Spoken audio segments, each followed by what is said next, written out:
الحمد لله سبحان اللہ. الحمد لله نحمده ونستعينه ونستغفره ونؤمن به سبحان اللہ. ونؤمن به ونتوكل عليه ونعوذ بالله من شرور أنفسنا ومن سيئات أعمالنا من يهده الله فلا مضل له ومن يضلله فلا هادي له ونشهد أن لا إله إلا الله وحده لا شريك له ونشهد أن سيدنا وسندنا ونبينا وشفيعنا وهادينا ومرشدنا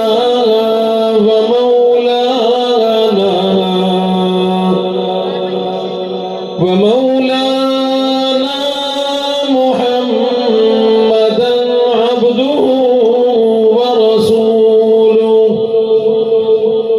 أرسله بالحق بشيرا ونذيرا سبحان اللہ.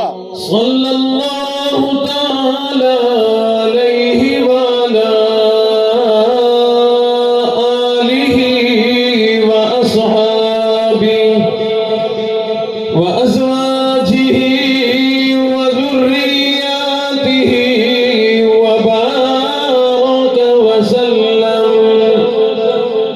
وسلم تسليما كثيرا كثيرا. أما بعد فأعوذ بالله السميع العليم من الشيطان الرجيم. بسم الله الرحمن الرحيم. لقد جاءكم رسول من أنفسكم عزيز عليه ما عنتم حريص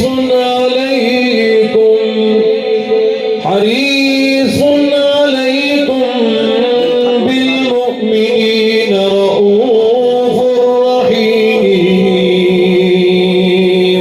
سبحان اللہ. فإن تولوا فقل حسبي الله لا إله إلا هو عليه توكلت وهو رب العرش العظيم. صدق الله مولانا العلي العظيم وبلغنا رسوله النبي الكريم ونحن على ذلك لمن الشاهدين والشاكرين والحمد لله رب العالمين. سبحان اللہ. سارے حضرات آج کی اس کانفرنس میں اپنے نبی کی محبت میں تشریف لائے ہیں. بے شک. جس قدر محبت اور جذبات کے ساتھ تشریف لائے اتنی ہی محبت کے ساتھ بلند آواز سے نماز والا درود پاک پڑھنا. اللہم صل علی محمد وعلی آل محمد كما صليت على إبراهيم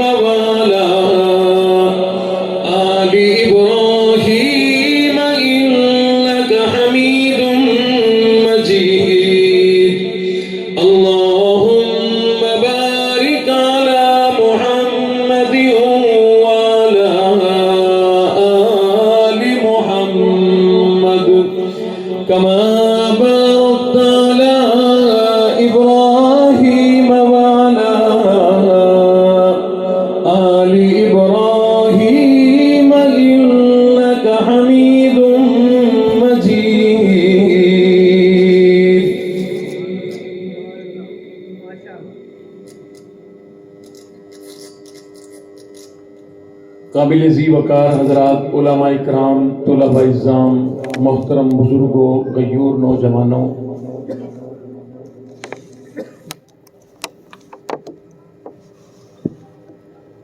بہت ہی خوبصورت کانفرنس کا انعقاد آپ کے اس جامعہ کے اندر کیا گیا۔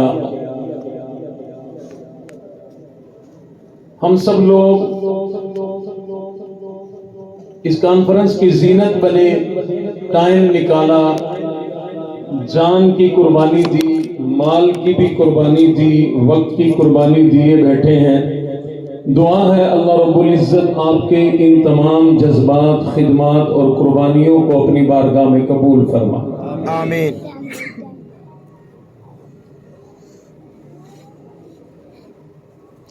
آج کا دور دینی دنیاوی ہر لحاظ سے ہی بڑی ترقی کا دور ہے۔ ہر جگہ پر مشینری کا استعمال ہے۔ میرے پاس بھی مشین ہے، آپ لوگوں کے پاس بھی مشین ہے، ہر آدمی کے پاس ہے۔ ہر گھر میں مشین، دکان پر مشین اور فیکٹریوں میں مشین۔ کچھ فیکٹریاں ایسی ہیں جو یہ مشینیں بناتی ہیں۔ اس کی بیس کم کر دو، آواز کھول دو، اس کی مائک کی آواز کھول دو۔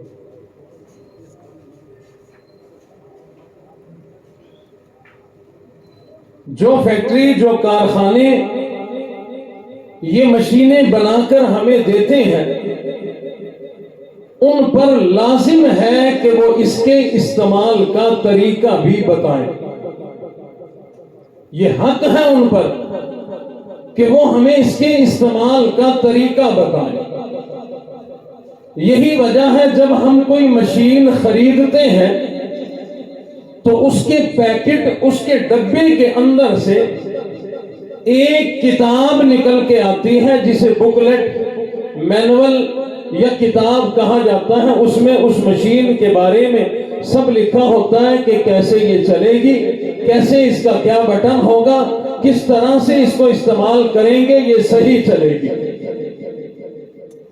بعض مشینیں ایسی ہوتی ہیں جو اس سے بڑی ہیں، بہت بڑی بڑی فیکٹریوں میں استعمال ہونے والی ہیں۔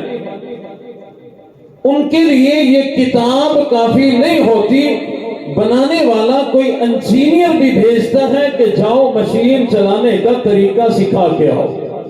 بے شک۔ چائنا مشینیں بناتا ہے، یہ بھی چائنا سے آئی۔ چھوٹی مشین کے اندر سے کتاب نکل آتی ہے، اسی کو دیکھ کر ہم اپنا نظام چلا لیتے ہیں۔ فیکٹریوں کی جو بڑی مشینیں ہوتی ہیں، ان مشینوں کے لیے کتاب کافی نہیں ہوتی، وہ ایک انجینئر بھیجتے ہیں، کیونکہ مشین کروڑوں روپوں کی، کروڑوں ڈالروں کی، کہیں کوئی غلطی، ایسا ایک بٹن نہ دبے، پوری مشین ضائع نہ ہو جائے۔ وہ ایک انجینئر ماہر کو بھیجتے ہیں، وہ آتا ہے، مہینہ لگے، 6 مہینے لگے، رہتا ہے، سکھاتا ہے۔ جب سیکھنے والے سیکھ جاتے ہیں تو پھر سکھانے والا واپس چلا جاتا ہے۔ آپ جانتے ہیں ان باتوں کو۔ اب اتنی دور سے ایک انجینئر کیوں آیا؟ تاکہ مہنگی، پیچیدہ، قیمتی مال ہے، ضائع نہ ہو جائے۔ یاد رہے پروردگار عالم نے اس زمین کے اوپر، آسمان کے نیچے، اس انسان کی مشین سے اعلیٰ اور قیمتی کوئی مشین ہی نہیں بنائی۔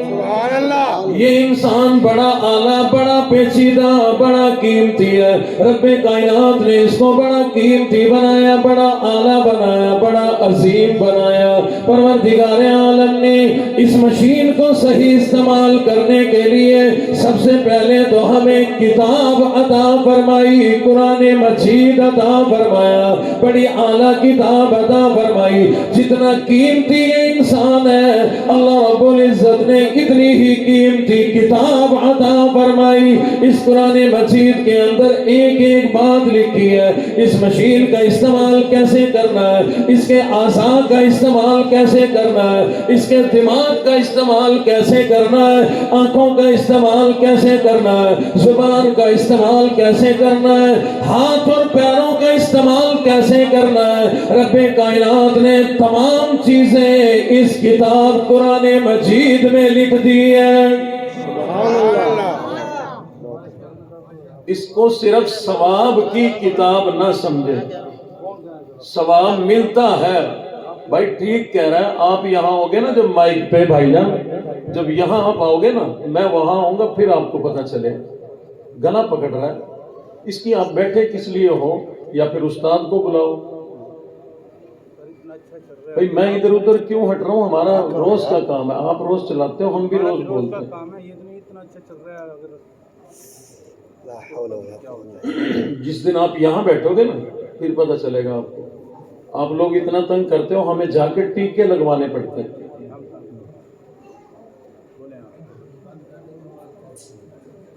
جتنی آپ چلا رہے ہو اس سے زیادہ میری اپنی آواز ہے، میں ویسے سنا دیتا ہوں۔ سبحان اللہ، سبحان اللہ۔ قرآن مجید کو ہم لوگ ثواب کی کتاب سمجھتے ہیں صرف۔ میں ثواب کا منکر نہیں ہوں، کبھی آپ یہ سمجھیں کہ ہمیں ثواب سے ہٹانا چاہتا ہے، لیکن قرآن مجید کے آنے کا، نزول کا مقصد صرف اور صرف ثواب نہیں ہے۔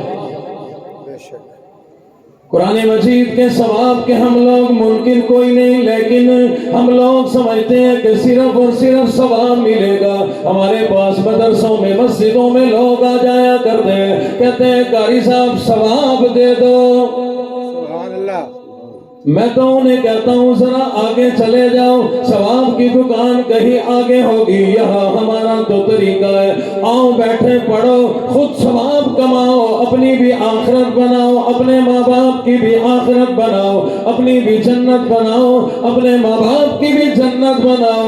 میرے ان جملوں سے یہ نہ سمجھنا کہ مولوی ثواب کا منکر، احسان ثواب کا منکر، نہیں نہیں، میں نے امام الانبیاء کا ارشاد پڑھا اور سنا ہے۔ حضور علیہ السلام نے ارشاد فرمایا، کوئی آدمی پڑھے الف، پڑھو سارا مجمع الف، فرمایا جس آدمی نے ایک مرتبہ ایک حرف پڑھ لیا، الف کہہ دیا، اللہ نے اسے 10 نیکی عطا فرما دی۔ جس نے کہہ دیا لام، 10 نیکی مل گئی۔ جس نے پڑھ لیا میم، یہ 3 حرف ہے، فرمایا الف لام میم، یہ 3 حرف ہے۔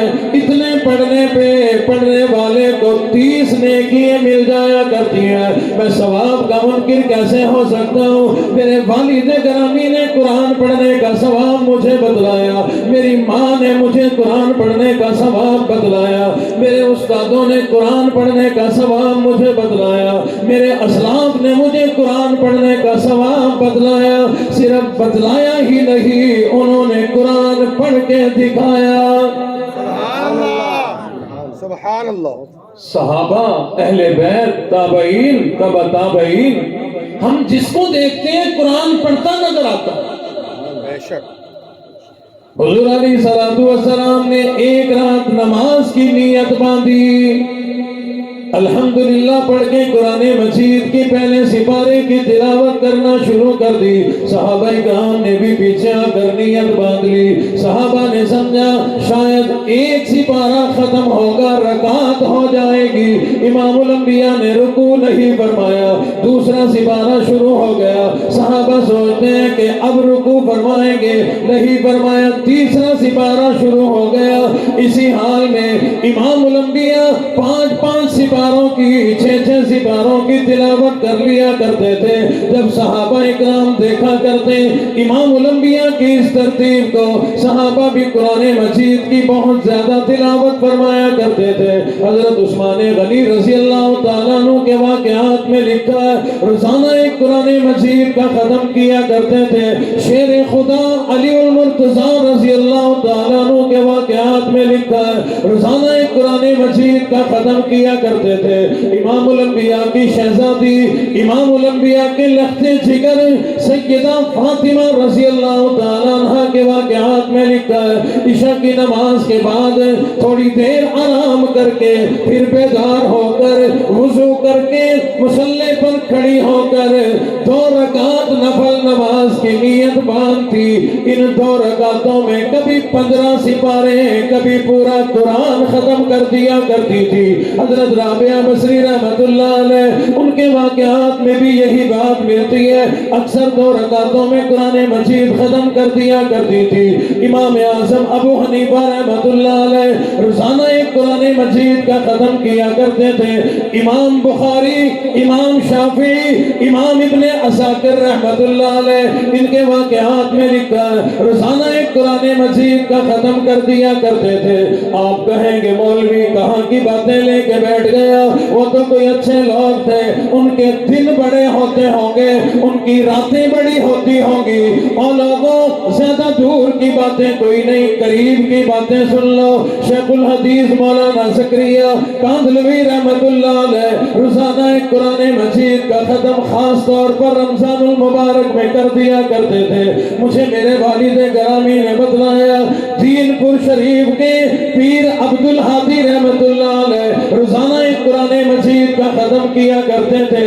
پیر عبد الحادی رحمت اللہ علیہ کا جس دن دنیا سے انتقال ہوا شدید بیماری کی کیفیت ہے, شدید بیماری کی حالت میں بھی آخری دن دنیا سے جاتے جاتے 16 سپاروں کی تلاوت کر کے گئے ہیں. نعرہ تکبیر, شان محمد مصطفیٰ, شان صحابہ, عظمت قرآن, مدارس عربیہ, عاشق رسول اکابرین علماء دیوبند, حضرت درخواستی, حضرت دین پوری.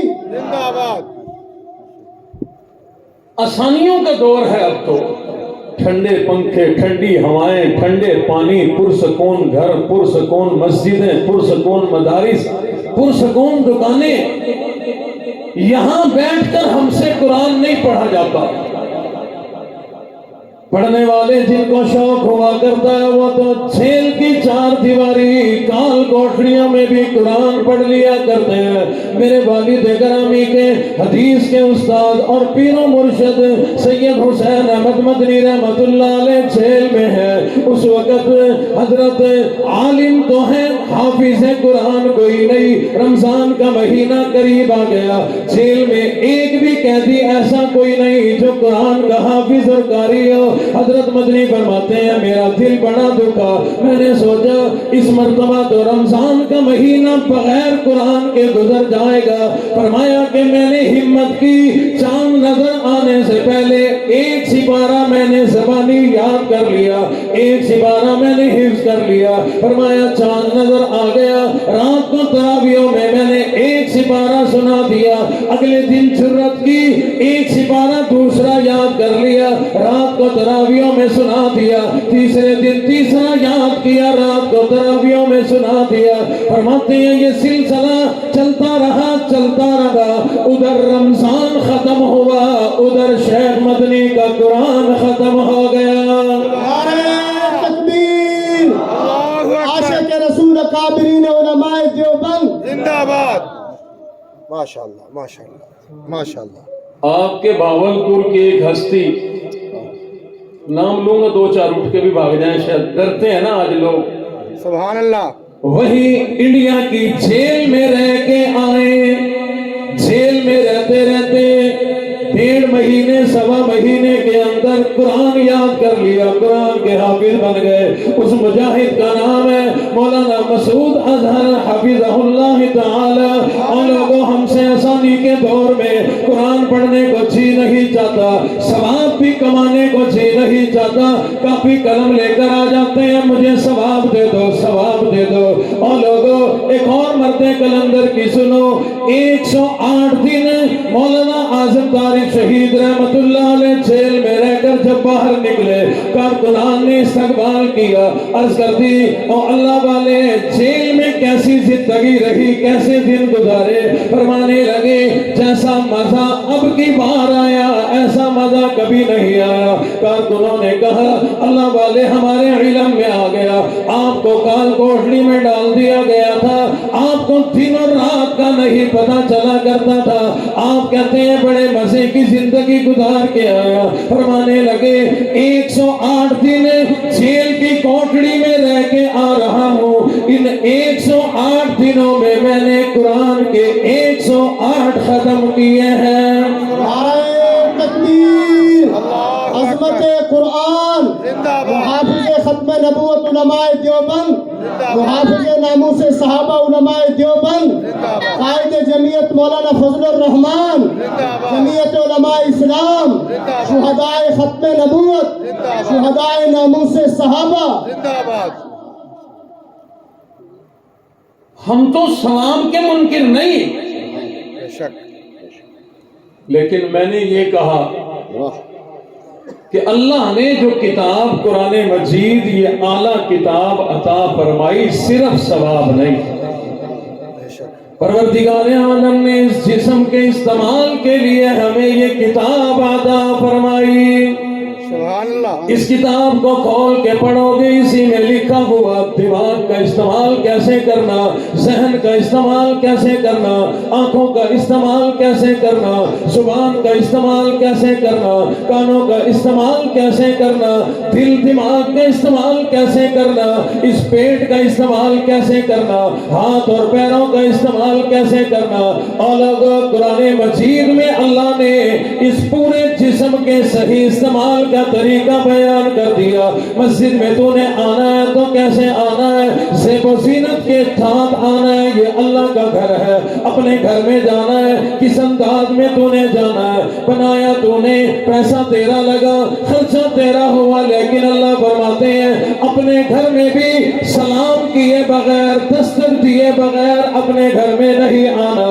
اور قرآن مجید رب کائنات نے اس جسم کو صحیح استعمال کرنے کے لیے ہمیں کتاب عطا فرما دی۔ سبحان اللہ، جیسے مشینوں کے ڈبے میں سے نکلتی ہے نا کتاب، بے شک بے شک، جزاک جیسی مشین ویسی کتاب۔ سبحان اللہ، یہ مشین بھی قیمتی تو کتاب بھی بڑی قیمتی۔ بڑی قیمتی، سبحان اللہ، سبحان اللہ۔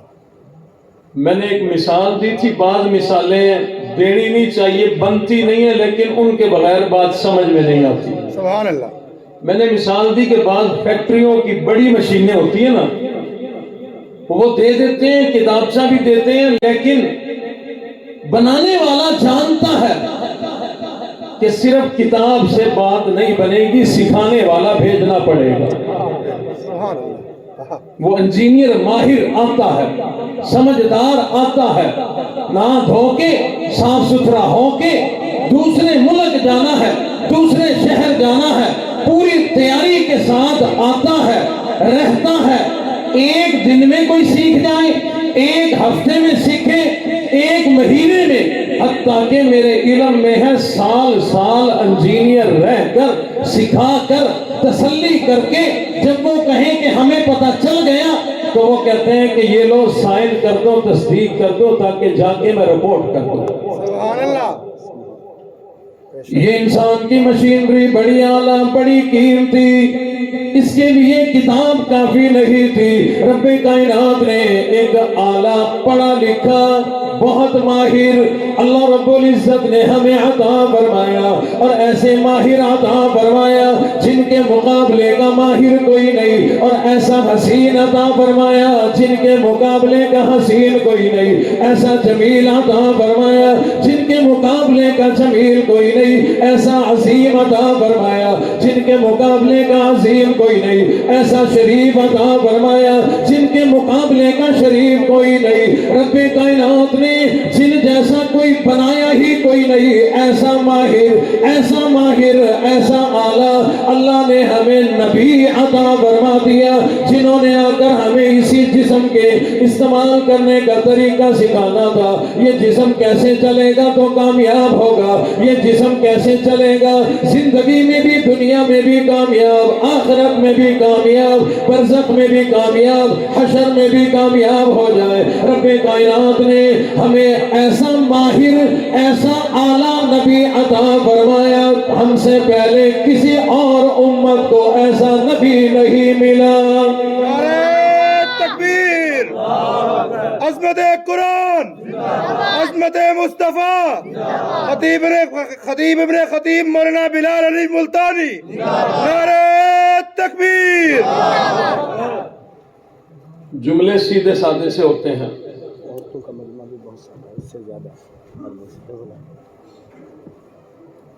جملے میرے سیدھے سادے ہوتے ہیں, سمجھنے کی کوشش کرتے رہنا. سبحان اللہ. کوشش کرتے ہیں کہ بات کچھ سمجھ میں آ جائے, پلے پڑ جائے. ہم اپنے نبی کی محبت صرف ایسے ہی ہم نے نہیں کرنی جیسی ہم قرآن سے کرتے ہیں, وہ بھی چلو بڑی بات ہے. ہاتھ لگایا, چوما, یہ جاؤ وہ جاؤ, چلو یہ بھی بڑی بات ہے. تو نبی سے بھی محبت ہم نے صرف اتنی ہی نہیں کرنی کہ بڑی محبت ہے, بڑی محبت ہے, بڑی محبت ہے, صرف اتنی نہیں, بلکہ مقصد کو سمجھیں کہ رب کائنات نے ہمارے نبی کو بھیجا کس لیے. اتنا اعلیٰ جو بنایا, اتنا عظیم جو بنایا, رب کائنات نے حسن عطا فرمایا تو نرالا عطا فرمایا. اماں آمنہ فرماتی ہیں ایسا حسین چہرہ میں نے نہیں دیکھا. اماں حلیمہ فرماتی ہیں ایسا حسین چہرہ میں نے نہیں دیکھا. جبرائیل امین فرماتے ہیں ایسا حسین چہرہ میں نے نہیں دیکھا. رب فرماتے ہیں تم دیکھتے تو اس وقت جب کبھی میں نے ایسا حسین بنایا ہوتا, بنایا بھی کوئی نہیں, قیامت تک ایسا دوسرا بنانے کا ارادہ بھی کوئی نہیں. پروردگار عالم نے حسن میں, جمال میں, کمال میں, صورت اور سیرت میں بڑا اعلیٰ نبی عطا فرمایا. میرے محترم دوستوں, عزیزوں, بزرگوں, میں یہاں پر آپ کو بڑی ایک قیمتی بات کرنے لگا ہوں. رب کائنات نے ہمارے نبی کو حسین تو بنایا ہی, جمیل تو بنایا ہی, اعظم, اشرف, اکمل بنایا, لیکن رب کائنات نے ہمارے نبی کو ایک بڑا اعلیٰ کمال عطا فرمایا. خود رب کائنات نے اس صفت اور اس عظمت کا ارشاد قرآن مجید میں فرمایا لقد جاءکم رسول من انفسکم عزیز علیہ ما عنتم. اللہ فرماتے ہیں لوگوں, میں اللہ نے تمہیں ایسا نبی دے دیا جسے کسی کی تکلیف برداشت کوئی نہیں. نعرہ تکبیر, سیرت محمد مصطفیٰ زندہ باد, حسن محمد مصطفیٰ زندہ باد, ولادت محمد مصطفیٰ زندہ باد. اللہ فرماتے ہیں ایسا نبی جسے کسی کی تکلیف برداشت کوئی نہیں. اتنا مہربان نبی, اتنا شفیق نبی, اتنا رحیم نبی رب کائنات نے ہمیں عطا فرما دیا, جن کو ہماری کوئی تکلیف برداشت کوئی نہیں, ہمیں کوئی کانٹا بھی چبھے برداشت کوئی نہیں, ہمارا دل بھی دکھے انہیں برداشت کوئی نہیں, جسمانی تکلیف ہو جائے انہیں برداشت کوئی نہیں, روحانی طور پر تکلیف پہنچے برداشت کوئی نہیں. اور لوگ جس نبی کو ہماری دنیاوی زندگی کے اندر ظاہری تکلیف برداشت کوئی نہیں, انہیں آخرت کی تکلیف کہاں برداشت ہوگی. اللہ اکبر. واقعات بھرے پڑے ہیں, اور یہاں ایک اور بات کرتا چلا جاؤں. حضور علیہ السلام کو اللہ رب العزت نے آخری نبی بنا کر دنیا کے اندر مبعوث فرما دیا. آج جتنی بھی انسانیت موجود ہے, یہودیوں, عیسائیوں, ہندوؤں, سکھوں, دنیا میں جتنی بھی انسانیت آباد ہے, میرے آپ کے نبی کو وہ اپنا مانے نہ مانے, رب کائنات نے ان سب کا نبی بنا کر کے بھیج دیا. حضور علیہ السلام کو اپنی زندگی میں کبھی کسی یہودی کا بھی دکھ برداشت نہیں تھا, عیسائی کا بھی کوئی تکلیف برداشت نہ تھی, کسی غیر مسلم کی بھی تکلیف برداشت نہ تھی. اللہ رب العزت نے یہی بات ارشاد فرمایا عزیز علیہ ما عنتم, میرا ایسا نبی تمہیں مل گیا کراچی نے کسی کی بھی کوئی تکلیف برداشت کوئی نہیں. سبحان اللہ. جنگ بدر ہوئی نا، جنگ بدر، اس کے پہلے کے حالات آپ سنتے رہتے ہیں کہ صحابہ پر کتنا ظلم کیا گیا. حضرت زنیرہ کی آنکھیں نکالی گئی، سیدہ نادیہ کو پانی کی دیگ میں ڈبو دیا جاتا، سانس رک جاتا. حضرت بلال حبشی کو تپتی ریت پر ڈال دیا جاتا، خبیب کا چمڑا ادھیڑ دیا گیا. کتنے تھے جن کو پھانسیوں پہ لٹکا دیا جایا کرتا تھا. صحابہ اکرام کو طرح طرح کی تکلیفیں دی گئی. صحابہ تھے یا صحابیات تھی، کسی کو چیر کر ٹکڑے کر دیے گئے، کسی کے ساتھ کیا بنی، کسی کے ساتھ کیا بنی. صحابہ نے بڑے دکھ برداشت کیے، لیکن جنگ بدر ہوا. رب کائنات نے حضور علیہ السلام کی جماعت کو فتح عطا فرمائی.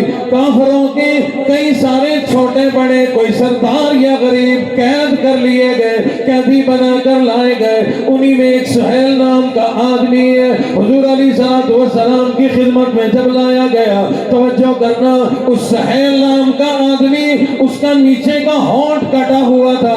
آپ لوگوں نے دیکھا ہوگا بعض بچوں کے اوپر والے ہونٹ کٹے ہوئے ہوتے ہیں، اس کا پیدائشی نیچے کا کٹا ہوا تھا. حضرت عمر کو پہلے ہی بڑا غصہ تھا. حضور کی خدمت میں حاضر ہو کر عرض کرنے لگے، آقا سہیل یہ آپ کی شان میں گستاخی کیا کرتا ہے، بے ادبی کیا کرتا تھا، بڑے عجیب عجیب جملے بولا کرتا تھا، لہذا مجھے اجازت دو، ہونٹ تو پہلے ہی کٹا ہوا، اس کے نیچے کے دانت بھی توڑ دیے جائیں. جب ہی دانت نہیں ہوں گے زبان باہر لٹکی رہے گی، آپ کی شان میں گستاخی کا کبھی سوچ بھی نہیں سکے گا. سبحان اللہ. حضور علیہ السلام نے فرمایا غیر مسلم ہے ٹھیک ہے، کافر ہے ٹھیک ہے، دشمن ہے ٹھیک ہے، جنگ کرنے آیا تھا ٹھیک ہے، ہماری جان لینے آیا تھا ٹھیک ہے، دشمن بن کے آیا تھا ٹھیک ہے، لیکن اب یہ قیدی بن کر ہمارے پاس آ گیا. مجھے اس بات کی میرے رب کی طرف سے اجازت کوئی نہیں کہ میں اس کا مسئلہ کروں، یعنی اس کے سزا کے طور پر ہونٹ کاٹ دوں، دانت کاٹ دوں یا ناک کان کاٹ دوں. رب کائنات نے مجھے یہ آزاد توڑنے اور کاٹنے کے لیے نہیں بھیجا. فرمایا عزیز علیہ ما عنتم، رب کائنات نے مجھے ایسا نبی بنایا کہ مجھے کسی کی بھی تکلیف برداشت کوئی نہیں. سبحان اللہ.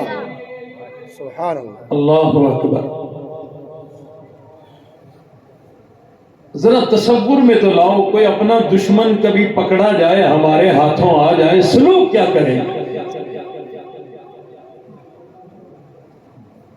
حضرت مصعب بن عمیر رضی اللہ تعالیٰ عنہ کے دوسرے ایک بھائی ابو عزیز یہ بھی گرفتار ہوئے. بعد میں وہ تعریف کرتے ہیں کہ ان جیسے صحابہ جیسے تو لوگ نہیں دیکھے. حضور علیہ السلام نے صحابہ کو تاکید کر دی تھی، قیدی ہیں، جو ہونا تھا جنگ میں ہو گیا، اب ہم نے کوئی ظلم نہیں کرنا ان پہ، ٹائم پہ ان کو کھانا کھلاؤ، ان کا خوب خیال رکھو. وہ ابو عزیز کہتے ہیں صحابہ اس وقت نہایت غریب ہے، نہایت غریب، کھانے کو روٹی میسر نہیں، لیکن فاتح ہو کر فتح حاصل کر کے بھی صحابہ اکرام خود کھجوریں کھا کے گزارا کرتے تھے، ہم قیدیوں کو روٹی دیا کرتے تھے. سبحان اللہ. یاد رکھیے گا حضور علیہ السلام کی زندگی کا کوئی واقعہ، کوئی عمل، کوئی گوشہ کسی مصلحت اور حکمت سے خالی کوئی ہے. بے شک. حضور علیہ السلام کو غصہ نہیں تھا ان قیدیوں پہ، لڑنے والوں پہ، جنگ میں سامنے آنے والوں پہ حضور کو غصہ نہیں تھا. جن کے سامنے صحابہ پر ظلم ہوا، جن کے سامنے صحابہ پر تشدد ہوا، مارا جاتا، پیٹا جاتا، اپنی آنکھوں مبارک سے دیکھا تھا. حضور علیہ السلام نے صبر کی تلقین فرماتے تھے. کیا حضور کو غصہ نہیں تھا؟ لیکن ایسا سلوک کیا، جو قید سے رہا ہو کے گیا وہ گھر نہیں گیا، سیدھا بیت اللہ میں گیا. سبحان اللہ. سبحان اللہ. ایک نوجوان گرفتار ہے، ہاتھ پیچھے بندھے ہوئے مسجد نبی کے پلر سے بندھا کھڑا ہے. حضور تشریف لائے, صحابہ کو فرما دیا تھا نٹ کھٹ ہے, ذرا غصے والا ہے, علاقے کا سردار ہے, اس کی کسی بات پہ غصہ نہیں کرنا, اچھا سلوک کرنا. اب حضور تشریف لائے اس کے پاس, پوچھا سمامہ کیا حال ہے؟ اکڑ کے کہہ رہا, ہاتھ بندھے ہوئے, قیدی بنا ہوا, اور امام الانبیاء کے سامنے نظریں نیچی ہیں, اکڑ کے کہتا ہے قیدی بنا کے باندھ کے پوچھتے ہو کہ حال کیا ہے, اچھا سلوک کرو گے ہم بھی بدلہ چکائیں گے, اگر مجھے تکلیف دی, نقصان دیا, مارو گے, جان لو گے, میرے پیچھے وارث ہیں, بدلہ لے کے رہیں گے. جملے اتنے گستاخانہ, گردن اتر جانی چاہیے تھی. صحابہ نے تلواریں نکال لی, ہماری قید میں ہمیں ہی للکار رہا. حضور نے فرمایا خاموش. فرمایا سمامہ ذرا نظر تو اٹھا, ذرا دیکھ تو صحیح, میرا مدینہ تو دیکھ, میرا شہر تو دیکھ. پھر گستاخی کی, کہنے لگا میں نے روم دیکھا, فارس دیکھا, یمن دیکھا, محلات دیکھے, میں یہ نہیں دیکھتا ان کے سامنے یہ کیا ہے. بلاخر حضور علیہ السلام نے ارشاد فرمایا سمامہ ایک نظر کے لیے ذرا مجھے ہی دیکھ لے, میرے چہرے کو دیکھ لے. اس نے گستاخی کرتے ہوئے جواب دے دیا, کہنے لگا میں نے بڑے بڑے حسین چہرے دیکھے, میں نے بڑے بڑے سونے دیکھے, اس شکل کو معاذ اللہ میں نہیں دیکھنا چاہتا. صحابہ اکرام نے تلواریں نکال لی. حضور نے فرمایا لوگوں, اے صحابہ اکرام غصہ نہیں کرنا, اپنی تلواریں سنبھال رکھو, بلکہ آگے بڑھو, اس کو عزت دو, اس کو کھانا کھلاؤ, اس کو دودھ پلاؤ. کیا کہا جی؟ دودھ پلاؤ. اردو سمجھ آندی ہے تو سرائکیاں شروع کرا. سبحان اللہ. جلدی رہا بے. اچھا حضور نے کیا فرمایا, کیا پلاؤ؟ دودھ پلاؤ. اور ہم کیا کہتے ہیں؟ کوک پلاؤ, پیپسی پلاؤ. کیوں؟ کچھ نہ کچھ کمیشن اسرائیل کو جانا چاہیے نا, کچھ نہ کچھ کمیشن وہاں جانا چاہیے. اس کا بڑا فائدہ ہے, بہت فائدہ ہے. پھر وہ ہمارے مسلمانوں کو ہی دبائیں گے, ماریں گے, تباہ کریں گے, برباد کریں گے. اس میں ہمارا حصہ بھی شامل ہو جائے گا. بڑے فخر کی بات ہے. اس لیے خوب پیا کرو, ایک صبح, ایک دوپہر, ایک شام. رات کو آنکھ کھل جائے تو ایک رات کو بھی پی لیا کرو. اس کے اور بھی بڑے فائدے ہیں. علاقے کے ڈاکٹر کو فائدہ, پھر بھاولپور بڑے بڑے ہسپتالوں کا فائدہ. یہ جتنے انہی کے کمیشن ایجنٹ یہاں بیٹھے ہیں سب کو بڑا فائدہ ملے گا. تمہارا اپنا فائدہ یہ ہوگا, پہلے معدہ خراب, پھر گردے خراب, پھر لیبارٹری والوں کا بھی فائدہ. روزانہ کریٹنن کا, گردے کا, معدے کا ٹیسٹ ہوا کرے گا. تو اللہ کے بندے ایک تیری وجہ سے کتنوں کی روزی کھل جائے گی. اس لیے رج رج کے پیا کرو. پیئیں گے نا؟ نہیں. کیا وجہ؟ میں نے منع نہیں کیا. کسی دکاندار کو جا کے نہیں کہنا کہ قاری صاحب نے منع کیا. حضرت آپ گواہ ہیں نا جی, میں نے منع نہیں کیا. خوب پئیں. لیکن ایک زمانہ تھا دودھ پیش کیا جاتا تھا. اب کہاں گیا وہ زمانہ؟ کوئی مخلص ہو نا, مخلص, وہی پیش کیا کرتا ہے. یہ بوتلیں جو ہیں جان چھڑانے والی باتیں ہیں. 20 روپے کی بوتل پلاؤ, گرمی شدید ہے, اتنی ہوتی ہے نا بوتل, اتنی گرمی میں ایک گلاس میں مہمان کی پیاس بجھتی ہے. بتاؤ, اس کا مطلب ہے آپ نے مجھے بوتل دی, میں نے پی لی, میری پیاس نہیں بجھی. اب میں بے شرم ہوں جو دوسری مانگوں. اگر مانگ لی تو وہ لکھ لے گا 14 تاریخ کو اکتوبر کی 2023 کو ملتان سے بندہ آیا تھا, بڑا بے حیا تھا, ایک بوتل میں رجا نہیں, اس نے دوسری مانگی. اللہ اکبر. تو حضور علیہ السلام نے یہ نہیں فرمایا اس کو کوک دو, پیپسی دو, سپرائٹ دو, بلکہ فرمایا اس کو دودھ دو. پتہ چلا دودھ سے بڑی مہمان نوازی اور عزت افزائی کوئی نہیں. بے شک.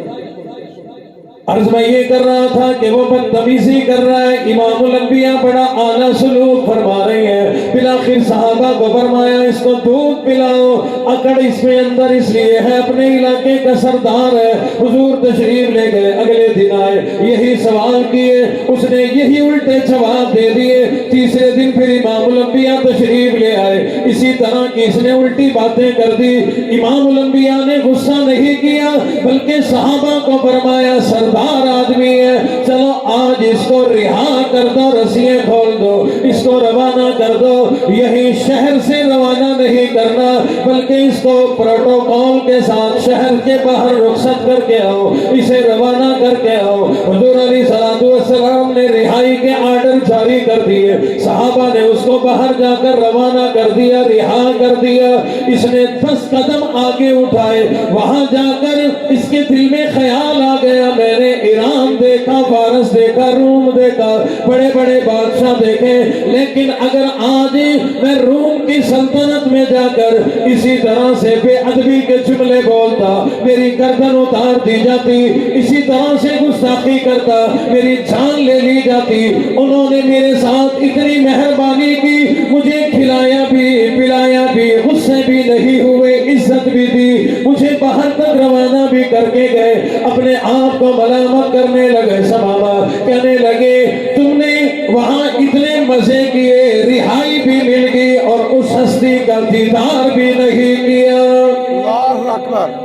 کم از کم دیکھنا تو چاہیے تھا، جس کا اخلاق اتنا اعلیٰ، اس کا چہرہ کتنا اعلیٰ۔ یہ باتیں سوچتے سوچتے واپسی کی طرف آ رہے ہیں، مدینہ کی طرف آ رہے ہیں۔ جو یہ شہر میں آئے، امام الانبیاء کی نظر مبارک پڑ گئی، فرمایا سماما ہم نے تو تمہیں رہا کر دیا تھا، ہم نے تو تمہیں روانہ کر دیا تھا، تم گئے کوئی نہیں، کیا ہوا، واپس کیوں آ گئے؟ ہم نے تو رہائی دے دی تھی۔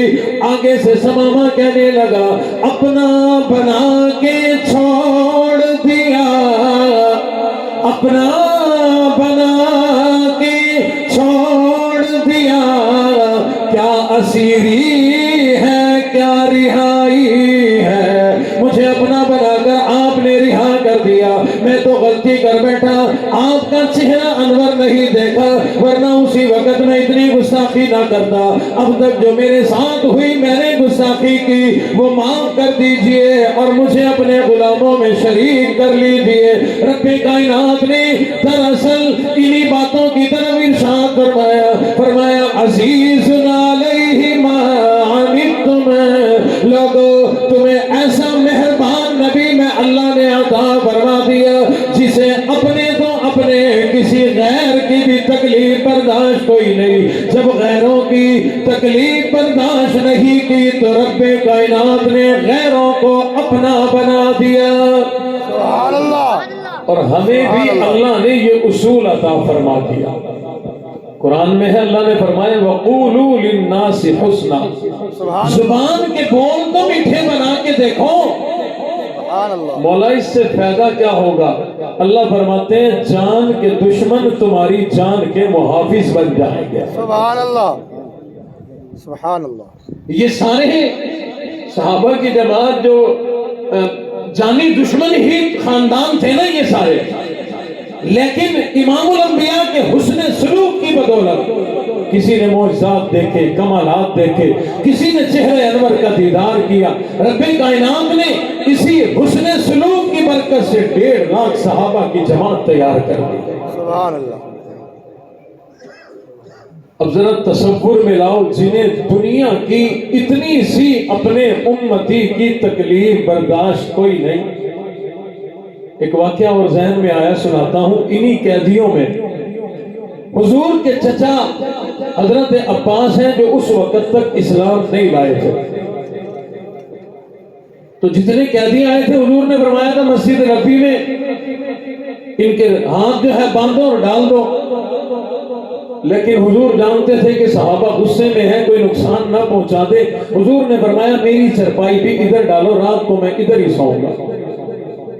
اب صحابہ نے اور تو کوئی غصہ دل میں تو تھا نا کہ یہ وہی ہے، جنہوں نے ہمارے ساتھیوں کو شہید کیا، مارا پیٹا، مکے سے نکالا، ہر موقع پہ پریشان کیا، غصہ تو تھا نا، انہوں نے صحابہ اکرام نے رسے ذرا کس کے باندھے.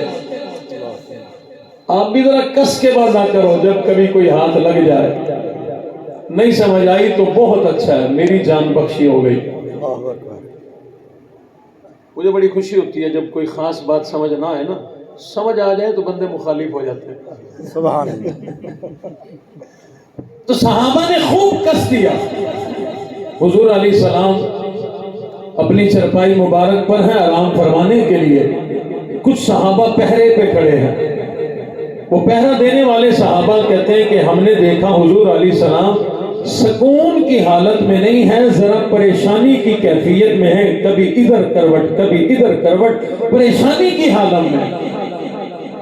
ایک صحابی آگے بڑے عرض کرنے لگے آقا ہم دیکھتے ہیں رب کائنات نے ہمیں فتح عطا فرما دی، آج تو آپ کو بڑی میٹھی نیند آنی چاہیے، لیکن ہم دیکھتے ہیں آپ کو نیند نہیں آ رہی، آپ بے چینی کی کیفیت میں ہے. حضور علیہ السلام نے فرمایا ہاں مجھے نیند اس لیے نہیں آ رہی، ان قیدیوں میں میرے چچا بھی ہے، کسی نے رسیاں ذرا کس کے باندھ دی ہے اور اس کی وجہ سے ان کے کراہنے کی آواز آ رہی ہے، ان کے کراہنے کی وجہ سے مجھے بھی نیند نہیں آ رہی، مجھے بھی سکون نہیں آ رہا. ایک صحابی گئے، انہوں نے جا کر حضور کے چچا کی رسیاں ذرا ڈھیلی کر دی، انہیں سکون آ گیا، کرانے کی آواز ختم ہو گئی. حضور علیہ السلام ابھی بھی بے چینی کی کیفیت میں ہے. صحابی نے آگے عرض کر دیا کہ اب تو آپ کے چچا سو گئے، سکون کی حالت میں ہے، لیکن آپ ابھی بھی پریشانی کی کیفیت میں نظر آتے ہیں. حضور علیہ السلام نے فرمایا اولاغا کسی نے میرے چچا کی رسیاں تو ڈھیلی کر دی جس سے انہیں سکون آ گیا، وہ تو آرام کر رہے ہوں گے، نیند کر رہے ہوں گے، لیکن اور قیدی ابھی بھی پریشانی کی کیفیت میں ہے. فرمایا جب تک تمام قیدیوں کو نیند نہیں آ جائے گی میں امام الانبیاء کو بھی سکون نہیں آئے گا. نعرہ تکبیر، اللہ اکبر. محمد مصطفیٰ زندہ باد. شان صحابہ، زندہ باد. عظمت صحابہ. زندہ باد. عرض میں یہ کر رہا تھا جن سے ہماری اپنی امت کی اپنے پرائے سب کی دنیا کی تکلیف برداشت نہیں، وہ آخرت کی کہاں برداشت کر سکتے ہیں. اللہ اکبر. جاگ تو رہے ہیں نا سارے؟ سبحان اللہ. سبحان اللہ. جو جاگ رہے ہیں انہی کی سبحان اللہ آ رہی ہے. سبحان اللہ. مشرقی پاکستان پہلے بھی سویا ہوا تھا ماشاءاللہ، اب بھی سویا ہوا ہے، لیکن ترقی ہم سے زیادہ کر گیا. سبحان اللہ. یہ کوئی ٹائم پاس نہیں تھا، یہ چند جملے میں اس لیے کبھی بول دیا کرتا ہوں تاکہ متوجہ ہو جائیں اگلی بات کی طرف. سبحان اللہ. ہمیں ایک بھول لگی ہوئی ہے، اس میں سے نکالنا چاہتا ہوں. سبحان اللہ. کئی آیات احادیث سے پتہ چلتا ہے حضور علیہ السلام کل قیامت والے دن ہماری شفاعت فرمائیں گے، بے شک. ہمیں بخشوائیں گے. بہت اچھی بات ہے، اس وقت ہمیں ضرورت بھی ہوگی اس بات کی.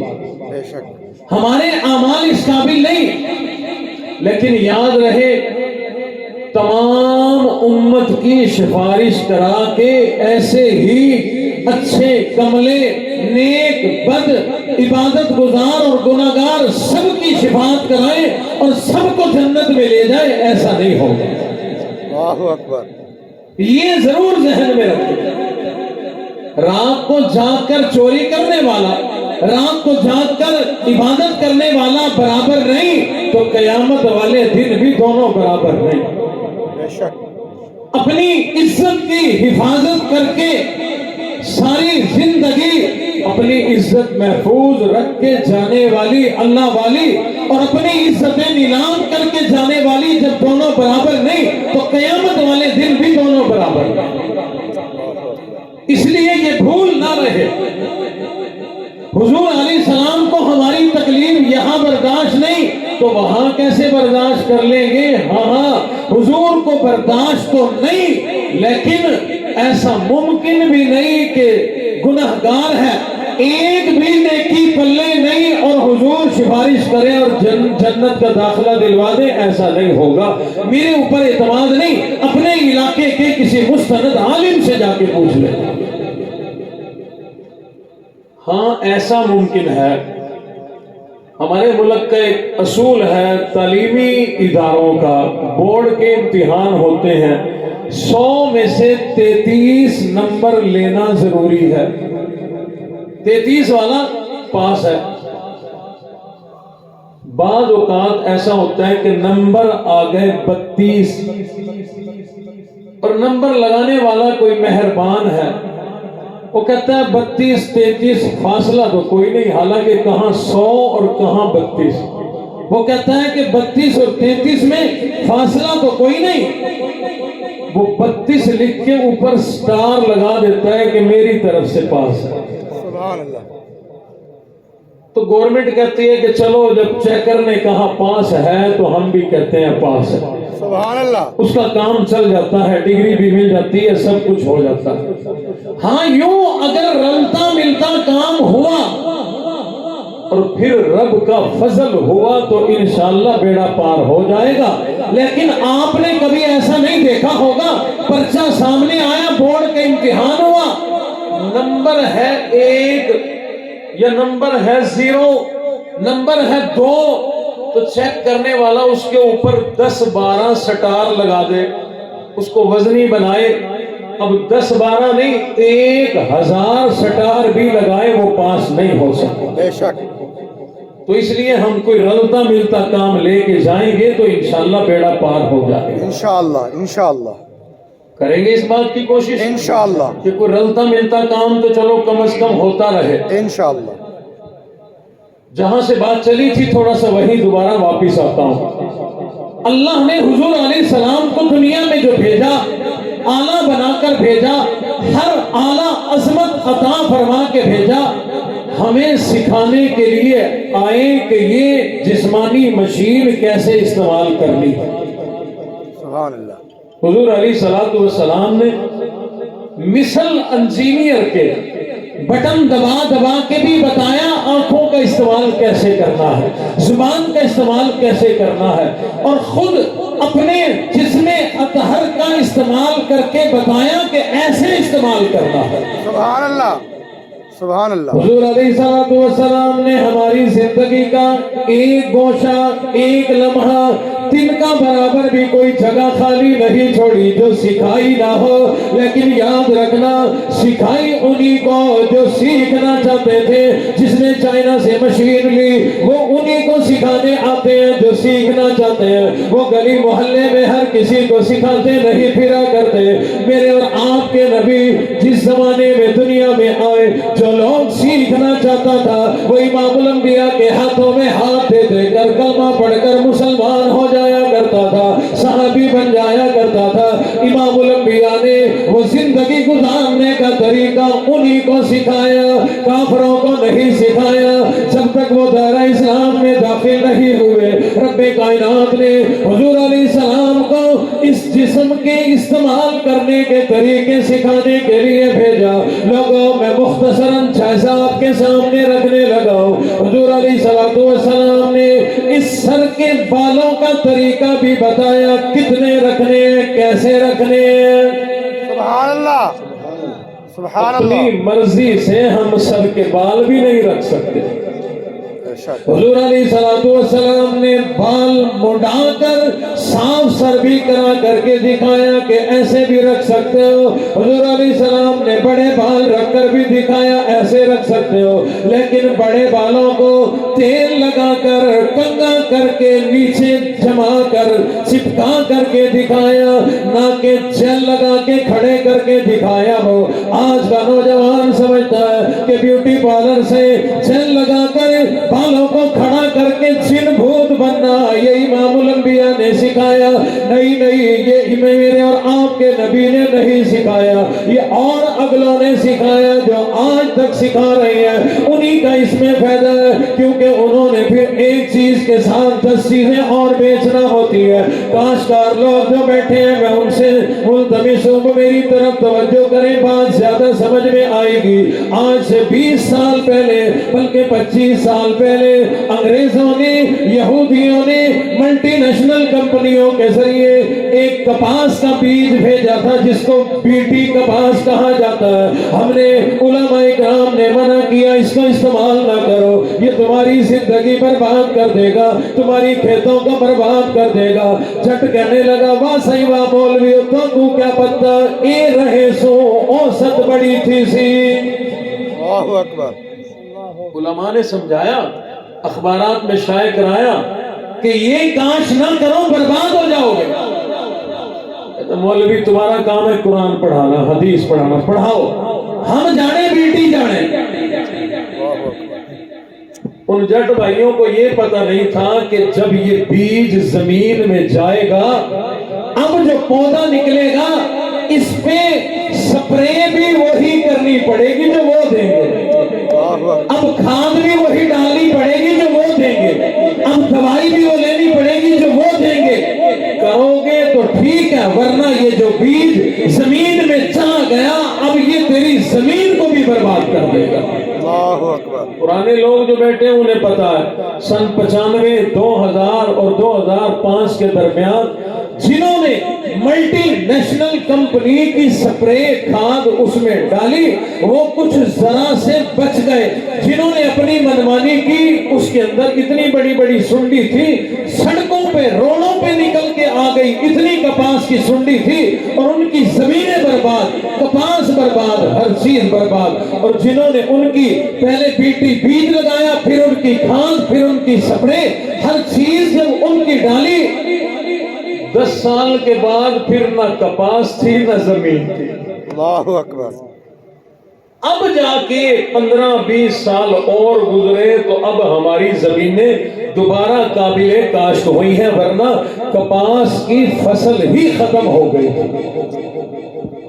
میرے جٹ بھائی جانتے ہیں کاشتکار، میں اگر کوئی غلط بات کر رہا ہوں اس لیے میں عرض کر رہا تھا کہ وہ جل لگا کر بھوت بگلا بننا یہ صحابہ کا طریقہ کوئی نہیں، اہل بیت کا طریقہ کوئی نہیں، یہ طریقہ میرے نبی سکھا کر کے نہیں گئے۔ حضور علیہ السلام نے بال رکھنے کا بھی طریقہ بتلایا، مختصراً سمجھاتا ہوں۔ حضور نے فرمایا لوگوں بال رکھو وہ رکھو جو سنبھال سکو، اگر سنبھال نہیں سکتے تو بال رکھنے کا فائدہ کوئی نہیں۔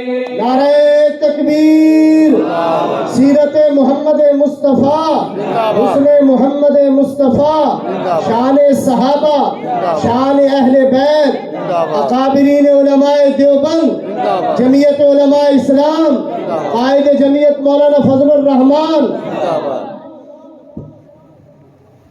حضور علیہ السلام نے صحابہ اکرام کو ایک ایک طریقہ کر کے دکھایا، بال کیسے ہو، لباس کیسا ہو، زندگی کیسی ہو، سونا کیسے ہو، جاگنا کیسے ہو، کھانا پینا اٹھنا بیٹھنا، کردار اعمال گفتار تجارت کاروبار، تمام کی تمام زندگی حضور علیہ السلام سکھا کے گئے ہیں۔ اب تھوڑی سی توجہ اور رکھیں، تھوڑا ہی ٹائم لوں گا، زیادہ نہیں لوں گا آپ کا۔ وہ جو انجینئر آتا ہے نا چائنا سے، میں نے کہا مثالیں بنتی نہیں ہیں لیکن سمجھانی پڑتی ہیں۔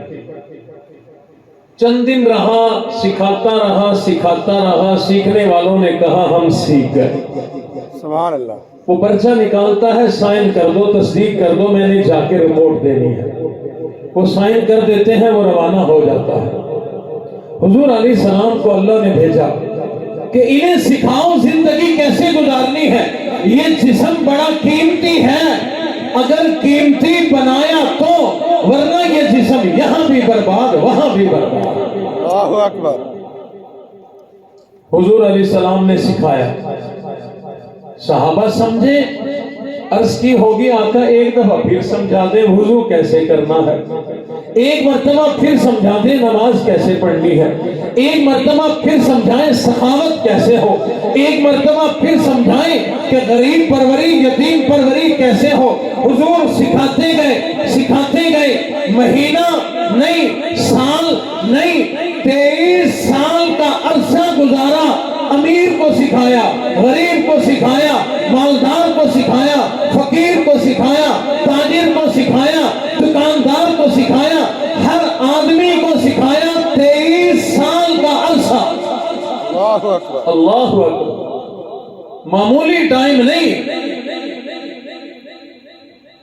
23 سال گزرنے کے بعد امام الانبیاء نے صحابہ اکرام کو جمع کر لیا میدان عرفات میں۔ صحابہ اکرام کا بہت بڑا جمع غفیرہ مجمع لگا ہوا، حضور علیہ السلام نے تمام صحابہ کو جمع کر کے ارشاد فرمایا، اے لوگو، آنکھ ناک کان جسم کے استعمال کرنے کا طریقہ، وضو اور نماز پڑھنے کا طریقہ، حج اور زکات دینے کا طریقہ، تمام کی تمام زندگی گزارنے کا طریقہ جسے دین کہا جاتا ہے، اے لوگو، کیا میں نے تمہیں اللہ کا دین پہنچا دیا کہ نہیں؟ صحابہ اکرام نے ایک زبان ہو کر صدا بلند کر دی، آقا آپ نے پہنچایا نہیں بلکہ پہنچانے کا حق ادا کر دیا۔ سبحان اللہ۔ آپ لوگوں نے یہ جملہ اکثر سنا ہوگا، ہمارا یہ چلتا پھرتا مدرسہ تبلیغ والے بھائی یہ بات کہا کرتے ہیں، ہر مسجد میں سنایا کرتے ہیں۔ حضور علیہ السلام نے فرمایا، اے صحابہ، کیا میں نے تمہیں رب کا پیغام پہنچا دیا؟ میں نے یہ دین تمہیں پہنچا دیا کہ نہیں پہنچا دیا؟ صحابہ نے کہا تھا آپ نے پہنچایا نہیں بلکہ حق ادا کر دیا۔ حضور علیہ السلام نے مثل اس کے پرچے کے اللہ کی طرف، آسمان کی طرف نظریں اٹھائی اور عرض کرتی، مولا یہ بھی کہہ رہے ہیں کہ میں نے سکھا دیا، آپ گواہ ہو جائیے کہ میں نے دنیا میں آنے کا حق ادا کر دیا، جس لیے بھیجا گیا تھا میں نے وہ مقصد پورا کر دیا۔ رب کائنات نے جس لیے بھیجا تھا وہ کام کر کے امام الانبیاء نے جا کر اللہ کو رپورٹ دے دی ہوگی، میں کام پورا کر کے آ گیا۔ سبحان اللہ۔ اب صحابہ نے ہماری طرف سے بھی تو کہا تھا نا کہ ہمیں سکھا دیا گیا، ہم دین لے کر تمام سرزمین میں جائیں گے، ہر ملک میں جائیں گے، مشرق اور مغرب میں جائیں گے، شمال اور جنوب میں جائیں گے، ہر خطے میں، ہر علاقے میں جا کر امام الانبیاء کے دین کا پیغام پہنچا کے آئیں گے۔ صحابہ اکرام نے یہ ذمہ داری لی تھی، لوگوں صحابہ نے اس ذمہ داری کو بڑا نبھایا۔ صحابہ اپنے گھروں میں نہ بیٹھے رہے، کوئی مشرق میں نکلا، کوئی مغرب میں گیا، کوئی شمال میں گیا، کوئی جنوب میں گیا۔ اور لوگوں چائنا میں جاؤ گے تمہیں صحابہ کی قبریں نظر آئیں گی، ملک پاکستان کا چکر لگاؤ صحابہ کی قبریں نظر آئیں گی۔ پچھلے دنوں میرا کوئٹہ کلاچ جانا ہوا، صحابہ کی قبریں وہاں بھی ہیں، پنجگور میں جانا ہوتا ہے صحابہ کی قبریں وہاں بھی موجود ہیں، سندھ کے مختلف علاقوں میں صحابہ اکرام کی قبریں موجود ہیں۔ تجارت کے لیے نہیں آئے تھے، کاروبار کے لیے نہیں آئے تھے، صحابہ اکرام نے اللہ کے حبیب نبی سے جو وعدہ کیا تھا، آقا جیسا دین آپ نے ہم تک پہنچایا، اب تمام عالم میں، تمام سرزمین پر اللہ کا پیغام ہم پہنچائیں گے۔ صحابہ اکرام نے بھی پہنچایا ہی نہیں بلکہ پہنچانے کا حق ادا کر دیا، اپنے بیوی بچے بھی قربان کیے، اپنی آل اولاد بھی قربان کی، اپنی تجارتیں، اپنی مال و دولتیں، اپنا کاروبار سب کچھ قربان کر کے اسلام کا جھنڈا بلند کیا۔ نعرہ تکبیر، شان صحابہ، جماعت تبلیغی، جمعیت علماء اسلام۔ ماشاءاللہ ماشاءاللہ۔ اور وہی محنت چلتے چلتے اللہ نے ہم تک پہنچا دی۔ اس وقت ان حضرات کی ذمہ داری تھی وہ ادا کر گئے، اب ذمہ داریاں ہمارے کندھوں پہ ہے، اور وہ دونوں چیزیں ہمیں معلوم ہے اس مشین کو، اس جسم کو، اس اعلیٰ مخلوق کو ہم نے کیسے چلانا ہے، صحیح طریقہ ہمیں معلوم ہے۔ قرآن مجید ہمارے پاس ہے، ثواب بھی کماؤ، چومے بھی صحیح، بوسہ بھی دیں، سینے سے بھی لگائیں، آنکھوں سے بھی لگائیں، جس طرح اپنے بچوں کو مدارس میں بھیجتے ہیں آپ لوگ، بہت اچھی بات ہے۔ ماں باپ خود بھی کوشش کریں قرآن مجید پڑھا کریں، پڑھا کریں کہ قرآن مجید۔ انشاءاللہ۔ میری مائیں بہنیں بیٹیاں بھی سن رہی ہیں، وہ بھی عادت بنائیں اپنے گھروں میں، جس طرح ٹائمنگ ترتیب بنی ہوتی ہے نا کہ اتنے بجے سبزی بنانی ہے، اتنے بجے جھاڑو اور اتنے بجے موبائل چلانا ہے، اسی میں ترتیب بنائیں کہ صرف 1 گھنٹہ، پونا گھنٹہ، آدھا گھنٹہ، جتنا جی چاہے، جتنی محبت ہو اتنی دیر بیٹھ کر قرآن روزانہ پڑھیں گے انشاءاللہ۔ اور اسی طرح بیٹوں کے ساتھ ساتھ بیٹیوں کو بھی قرآن اور قرآن کا ترجمہ تفسیر کم از کم پڑھاؤ، تفسیر کم از کم پڑھاؤ۔ اگر اتنا وقت نہیں بچیوں کے پاس کہ وہ پورا کورس کریں، کم از کم ترجمہ تفسیر کہیں اچھی جگہ پر، انہیں کل وہ قرآن پڑھیں، سمجھ تو آئے قرآن کہتا کیا ہے۔ سبحان اللہ۔ اور مشکل نہیں ہے، خود بھی بڑے بھی اس بات کی کوشش کریں۔ بہرحال اللہ رب العزت نے حضور علیہ السلام کو بھیجا صحابہ اکرام کو سکھانے کے لیے، عملی طور پر سمجھانے کے لیے۔ صحابہ نے ایسا سیکھا جیسا سیکھنے کا حق تھا۔ بے شک۔ صحابہ نے دیکھا لباس جیسا ہے ویسا اپنا بنایا، حضور کی گفتگو جیسی ہے ویسی اپنی بنائی، حضور کا کردار جیسا ہے ویسا اپنا بنایا۔ حضور سچ بولتے ہیں، صحابہ سچ بولتے ہیں، حضور ایمانداری کرتے ہیں، صحابہ ایمانداری کرتے ہیں، حضور جیسے کھاتے ہیں صحابہ ویسے کھاتے ہیں، حضور جیسے پیتے ہیں صحابہ ویسے پیتے ہیں، جیسے حضور کی شادی اور نکاح صحابہ کے بھی ویسے۔ کئی صحابہ تو ایسے دیوانے تھے، ایک ایک اپنی زندگی کی ادا کو حضور کی ادا سے ملا کے کھڑا کر دیا۔ سبحان اللہ۔ لیکن میں عرض کیا کرتا ہوں، ایک دیوانہ، ایک پروانہ جس کا نام ابو بکر صدیق ہے، اس نے تو بڑا عجیب معاملہ کر دیا۔ اپنی زندگی کی ایک ایک نقل و حرکت، ایک ایک معاملے کو نبی کی زندگی جیسا ایسا بنایا، ایسا بنایا جیسا کہ میرے اللہ نے قرآن مجید میں ارشاد فرمایا۔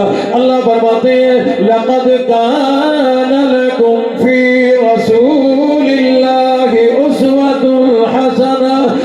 اللہ فرماتے ہیں اور لوگوں میرے حبیب نبی کی زندگی کو اپنے لیے نمونہ بنا لو۔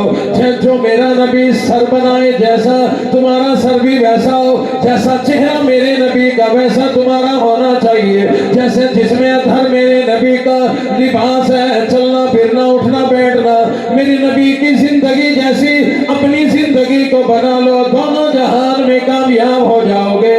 حضرت ابو بکر صدیق نے اپنی زندگی کو نبی کی زندگی جیسا ایسا بنایا، ایسا بنایا۔ کئی مرتبہ ایسا تجربہ ہوا، امام الانبیاء تشریف فرمائے، حضرت ابو بکر صدیق تشریف فرمائے، نیا آنے والا آدمی پہچان نہیں سکتا تھا ان میں نبی کون ہے، صدیق کون ہے، آقا کون ہے، غلام کون ہے۔ وجہ اس کی یہ تھی گفتگو کا انداز ایک جیسا، سلام کرنے کا انداز ایک جیسا، مسکراہٹوں کا انداز ایک جیسا، تمام زندگی کے معاملات ایک جیسا۔ حضرت ابو بکر صدیق رضی اللہ تعالیٰ عنہ نے قرآن مجید کی اس آیت کو کیسا سمجھا ہوگا، اپنی تمام زندگی کو حضور علیہ السلام کی زندگی جیسا انہوں نے بنا دیا۔ رب کائنات نے پھر اگلی کرم نوازی فرمائی، وہ کیا فرمائی؟ میں عرض کیا کرتا ہوں، اللہ رب العزت نے مجھے بھی یہ حکم دیا اپنی زندگی کو نبی کی زندگی جیسے بناؤ۔ ہم لوگ کوشش کر رہے ہیں، حضرت ابو بکر صدیق کے لیے بھی یہی تھی حکم تھا، انہوں نے کوشش کی جہاں تک اپنی زندگی کو نبی کی زندگی جیسا بنا سکتے تھے وہ انہوں نے کیا، جو ان کے بس میں نہیں تھا پھر وہ میرے اللہ نے بنا دیا۔ سبحان اللہ۔ سبحان اللہ۔ کچھ چیزیں انسان کے بس میں ہوتی ہیں۔ آج کل ہمارے پاکستان کے قرآ کوشش کرتے ہیں بڑے عرصے سے کہ قاری باسط کی طرز لگاتے ہیں، ماشاءاللہ بہت اچھے اچھے قاری ہمارے ملک میں پیدا ہو گئے، لیکن حضرت قاری باسط رحمت اللہ علیہ ان کی زندگی کے حالات اور ہمارے قرآ کے ایک جیسے ہو جائیں یہ تو ان کے بس میں نہیں نا۔ بے شک آواز، انداز، لباس، یہ چیزیں بنائی جا سکتی ہیں۔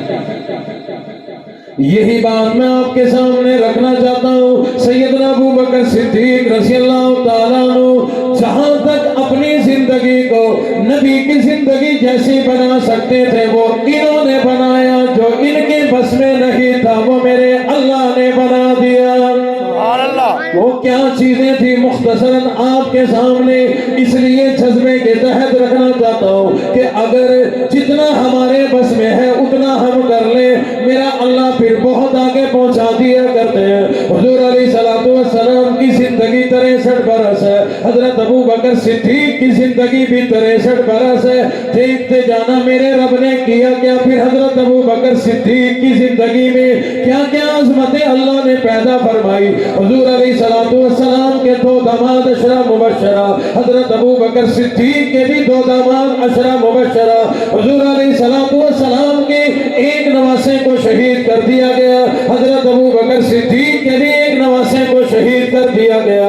حضور کے نواسے کو خلافت کے مسئلے پہ شہید کیا گیا، حضرت ابو بکر صدیق کے نواسے کو خلافت کے مسئلے پہ شہید کیا گیا۔ حضور علیہ السلام کے نواسے کو شہید کر کے سر تن سے جدا کر دیا گیا، حضرت ابو بکر صدیق کے نواسے کو بھی شہید کر کے سر تن سے جدا کر دیا گیا۔ حضور علیہ السلام کے زمانے نبوت میں پہلی جنگ بدر لڑی گئی، 313 صحابہ 900 دشمنوں کی تعداد ہے۔ حضرت ابو بکر صدیق کے زمانے خلافت میں پہلی جنگ لڑی گئی، اسی طرح سے 313 صحابہ 900 دشمنوں کی تعداد ہے۔ حضور علیہ السلام کے زمانے نبوت میں دوسری جنگ احد لڑی گئی، جیتی ہوئی شکست کی طرف چلی گئی، 70 سید صحابہ اکرام شہید کر دیے گئے۔